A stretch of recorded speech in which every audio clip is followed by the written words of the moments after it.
Hey, welcome back to another episode at the Vlog Spot. Today, I'm going to give you guys a journey in the day of the life of a business owner in the state of North Carolina. So right now I'm on the way to work. I own a renovation and remodeling company. It's called Renovation Creations LLC. And I'm on the way to Gates County, which if anybody knows anything about northeastern North Carolina, Gates County is pretty much the end of the world. It's at the very end. Once you get past third world, you get into, the unknown people group. Then you gotta fight through a gang of mosquitoes the size of bald eagles. Then once you get through the mosquitoes, then you gotta get through the deer flies. Once you get through all the deer flies, that's when you cross the swamp and you're into Gates County. There's a population of about 4 people, and one of the 4 people has asked me to do a job for them. It's such a long drive. It's like 45 minutes from where I live. These are really cool people. I've actually got to know them pretty well. I enjoy coming out here. So there's a couple of things that you should know about owning your own business. Number one, it's not all that it's cracked up to be, meaning not every day is a good day, but that's with anything. Number 2, you may or may not make a very good profit on every single job. Number 3, your stress level and your anxiety are always determined by you. Number 4, you can wake up or sleep in whenever you want to. If you need to take a day off, take a day off. You don't have to ask for it. So that's probably one of the bigger benefits of owning your own business. Number 5, it really doesn't cost a whole lot to start your business. You gotta have some insurance. Well, it depends on your state. In the state of North Carolina, all you have to have is liability insurance, and I maintain a $300,000 insurance policy, which costs me about $40 a month or something like that. But then I actually went through LegalZoom, and I've got a LLC, which is a limited liability company, which means I'm registered with the state. I have a EIN or a tax ID number. So when you first get started in your business, it cost me, I was close to, I'd say about $1,200 in the hole. I think LegalZoom was like $500 or $600. My website, the domain, all that was like $250 for the year. Business cards. And then a lot of people don't realize that in order to do subcontracting, which is not my main source of income, but it's a good source of income, I subcontract to a company right here in Elizabeth City. And in order for me to work as a subcontractor, I have to have a few things. I have to have limited liability insurance, which I have, and then I have to have what's called a workman's comp ghost policy, which is pretty stupid in my opinion. All it is you go to an insurance company and you tell them that you need workman's comp, but you buy a policy. The policy's like $1,200, and then you just get a piece of paper that says that you have workman's comp insurance, but you're not even on the paperwork. So pretty much what it boils down to is that they want a piece of paper that says I have workman's comp insurance, and that if anything were to happen to me or my employees on one of their jobs, that I would be responsible for any injuries, blah, blah, blah. But I really don't have workman's comp. In the state of North Carolina, I don't have to have workman's comp for 3 employees or less. If somebody gets injured, either I just eat it, I pay for the damages, whatever, or I can actually get workman's comp. So, number 6, if you're gonna own a business, do the best work that you can possibly do. Nobody's gonna work for your business the way that you work for your business. They wanna come to work, get a check, and go home, right? You're the only one that's really gonna go above and beyond for your company, because it's your company, it's yours. So you wanna take care of it, and you wanna do the best possible work that you can do. Which brings us to number 7, employees. Don't have anybody on the books if you can help it. Just 1099 them, pay them cash. You can write all that stuff off on your taxes. So it's better to not have employees if you're a sole proprietor. You just come out a lot better because there's a lot of tax stuff that you have to do for the state and the Fed and all that. It's a lot easier on the employer if you don't have employees and you just 1099 them. Number 8, don't take every single job that comes your way, right? It's not always about the money. You have to look out for your well-being. If you know that a homeowner or, whatever is gonna stress you out and that they're just gonna be pricks about the whole job, it's really not gonna be worth the money, whether you make $5,000 or $10,000, because you're not gonna make everybody happy. Even if you do grade A, primo quality work, not everybody is gonna be happy. They're gonna nitpick the job, and it'll probably just be something stupid because at the end of the job, they don't want to release the money. Some people you just can't please, and that's just the way it works. So, number 9,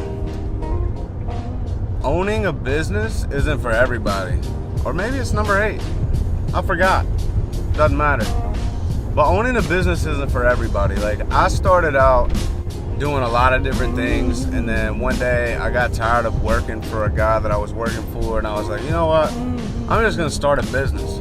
Right off the bat, I had a bunch of work. Like, I had a bathroom to remodel, I built a deck, I've built, all kind of stuff in the past 4 or 5 months. I just started in February, end of February, so March, April, May, I'm going into June. So yeah, 4 months. I gotta finish this bathroom out in Gates County. Once I get this bathroom done, then I've got another upstairs bathroom that they want me to do for them. And then because of the work I do, they've already talked to some people, and there's certain people that they know that already want me to do their bathrooms, and so on and so on. If you do good work and you're respectful to the homeowner and you do what you're supposed to, there's a pretty good chance that you're going to be a successful business owner. Any business's success is dependent on the owner. I own the business. I try to do the best work possible. I try to make sure the homeowners know what I'm doing, whether I can't come today or it'll be tomorrow, or I got a doctor's appointment, or my baby's sick, or whatever. Keep them in the loop and keep them informed about what's going on, because in the long run, in the grand scheme of things, I'm banking on my customers are going to call me back to do more work.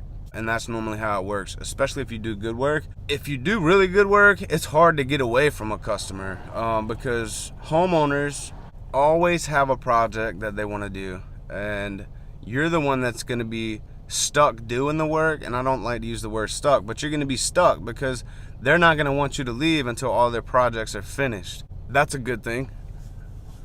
Unless they're just really ugly people, and that happens. Monster break. Alright, so we're almost to Gates County. First thing I like to do when I get to work is really not a lot. I like to scroll Facebook,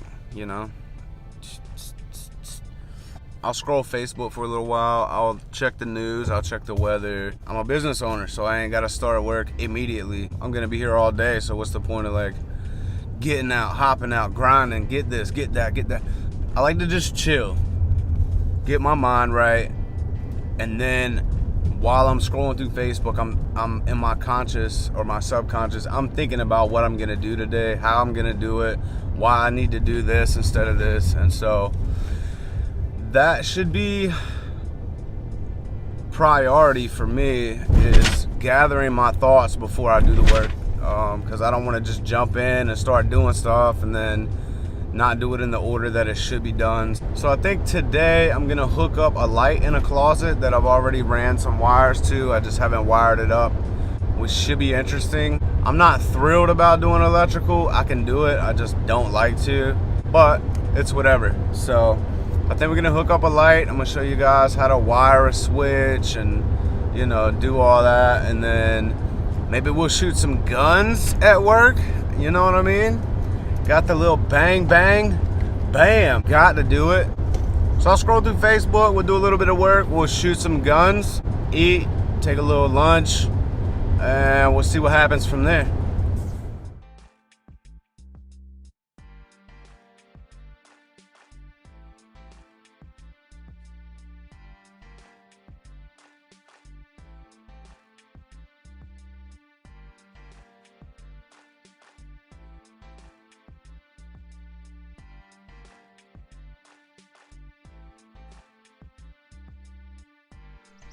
So I just got to the job. A couple things I need to do this morning. I gotta fix a tile and then we'll do a light. Yo, my trailer is completely wrecked right now. Look at this.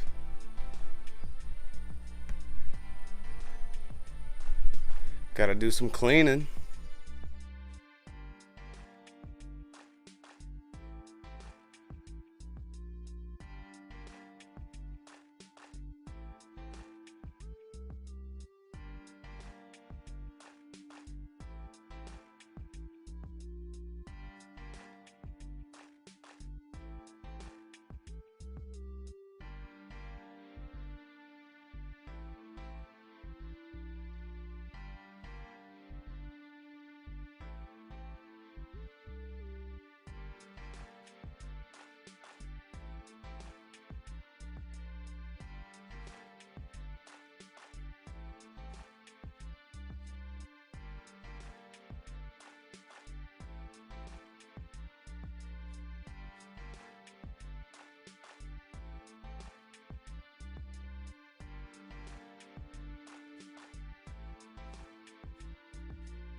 Like I said before, I'm going to show you guys how to wire a switch.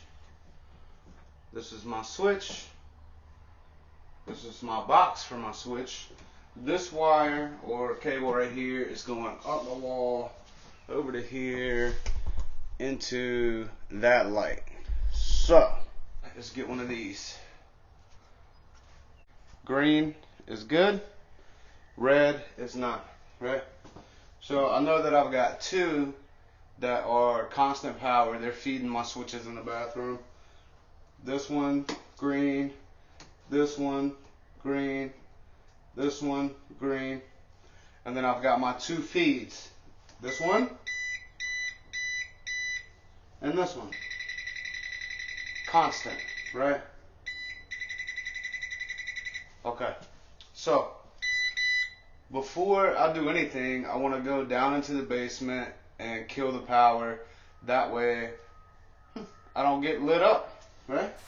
Alright, so I already stripped all my wires. White, black, ground. White, black, ground. For this particular setup, we're going to take both of the whites. We're going to put them on a push connect. So both of the neutrals will go there. And then what you want to do is just take a piece of scrap like this. This is a 12-2. So all I need is this piece. Need one ground. And then I'll take a 4-way connector like this. And all you do with this is you just push it in until you see that piece of copper go through, and then it's good to go. Then you connect your other wires, grounds, to the same one, like so. Get in there. Okay, so our neutrals are together, grounds are together. We have a pigtail. Now we have two hots. So on this switch, you've only got these two, and then on this side is your ground. You're gonna want to hook the single ground that we had in that push connector into the green screw.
So we're all wired up.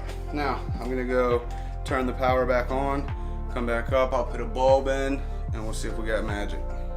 All right, let's put the light bulb in.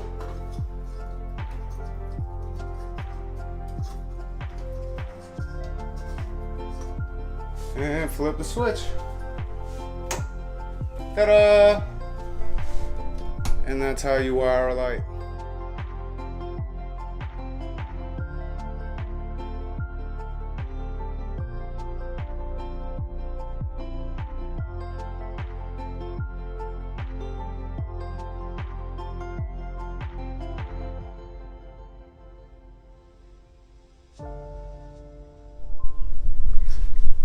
All right, let's talk about guns. This is my Taurus THC 40. Now, Taurus makes a lot of guns. This is not the way that my gun originally looked. Hand stippled all of this, both sides, and I painted and drilled holes on the slide. So, anyways, let's shoot some guns real quick and then I'm going home.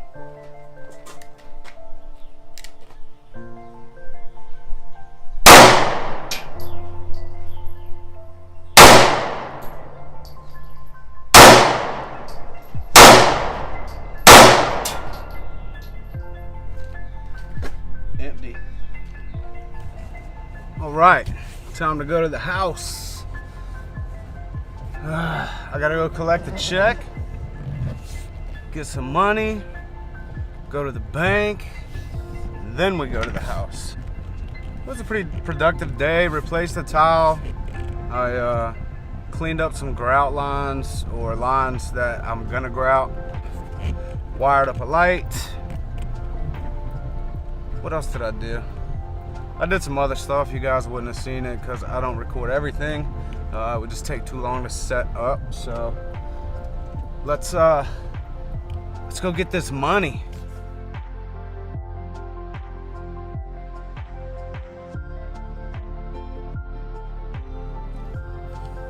Oh my God, what a ride. That seemed like it took forever. Here's one of the problems with being a subcontractor.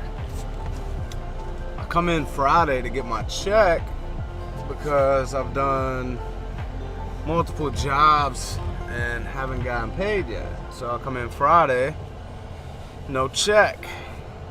So I call the boss man. I'm like, look, what's up with this check? I had to go home early today, mess my back up, blah, blah, blah. Can I get you Monday? I'm like, yeah, that's cool. You know, I ain't sweating. I got a little bit of money to carry me.